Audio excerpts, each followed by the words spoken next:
আজ আমরা দেখতে চলেছি একটি অসাধারণ অ্যাডভেঞ্চার ফ্যান্টাসি মুভির গল্প, যার নাম হলো দ্য সুইট স্পোর্টস। এটি শুধুমাত্র গল্প নয়, বরং এতে লুকিয়ে আছে এক গুরুত্বপূর্ণ শিক্ষা।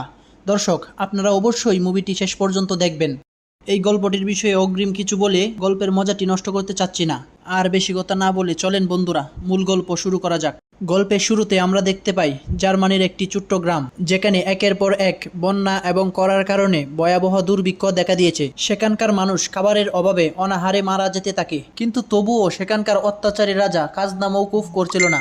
মানুষ খেতে না পেলেও সেখানকার রাজার খাজনা পরিশোধ করতে হতো, যার ফলে গ্রামের মানুষ আরো অনেক বেশি কষ্টে পড়ে যায়। এই কঠিন সময়ের মাঝে একটি মেয়েকে দেখা যায়, যার পরিবারে দুই ভাই বোন এবং তার মা আছে। দুর্ভিক্ষের মধ্যে টিকে থাকার জন্য সে সংগ্রাম করে যাচ্ছে, আর এই মেয়েটি আমাদের গল্পের প্রধান চরিত্র মারিয়া।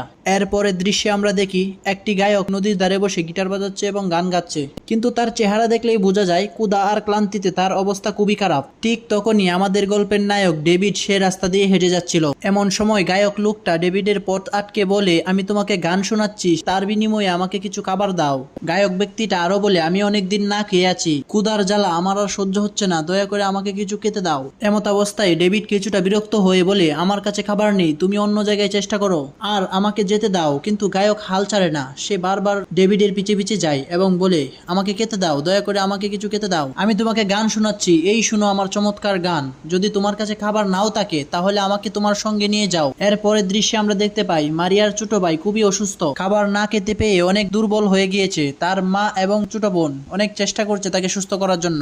এক পর্যায়ে মারিয়ার ভাই খুব দুর্বল হয়ে পড়লে সে অদৃশ্যভাবে একটি কবুতরে পরিণত হয়। এই অবস্থা দেখে মারিয়া এবং তার পরিবার খুবই আশ্চর্য হয়। দেখতে দেখতে তাদের চোখের সামনে মারিয়ার ছোট ভাই আকাশে উড়ে যায়। এমন সময় মারিয়া বলে ওঠে, আমাদের গ্রামে এক ভয়ঙ্কর অভিশাপ নেমে এসেছে। ক্ষুধার জ্বালা সহ্য করতে না পেরে এক এক করে গ্রামের সবাই কবুতর হয়ে আকাশে উড়ে যাচ্ছে। আমি এখন খাবারের খুঁজে যাচ্ছি, আমি খাবার না নিয়ে আর বাড়ি ফিরবো না। এরপর মারিয়া খাবারের খুঁজে ছুটতে ছুটতে বাড়ি থেকে বের হয়। অপরদিকে ডেভিড এবং গায়ক জঙ্গলে হাঁটতে থাকে। হঠাৎ করে দেখতে পায় দুই বণিক তাদের দিকে দিয়ে আসছে। ডেভিড গায়ককে বলে, এই দুই বণিক আমার কাছে টাকা পায়, তারা আমার কাছ থেকে টাকা নিতে এসেছে। তোমার কাছে যদি বণিকরা কিছু জিজ্ঞাসা করে তুমি বলবে আমি তাকে দেখিনি। এই বলে ডেভিড গাছের আড়ালে লুকানোর জন্য গায়কের কাছ থেকে বিদায় নেয়। বণিকরা ঘোড়ায় চেপে এসে গায়ক লোকটিকে জিজ্ঞাসা করে, তুমি কি কোনো যুবক ছেলেকে এদিকে যেতে দেখেছো?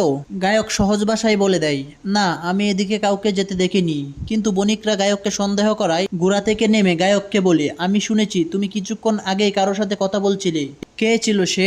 গায়ক একটু অস্বস্তির স্বরে বলে ওঠে, আমি নিজেই নিজের সাথে কথা বলছিলাম, আমার সাথে কেউ ছিল না। তবে বণিকদের সন্দেহ হওয়ায় গায়কের গলায় চুরি ধরে বলে, আমরা জানি তুমি মিথ্যা বলছো, তুমি যদি ডেভিডের বিষয়ে না বলো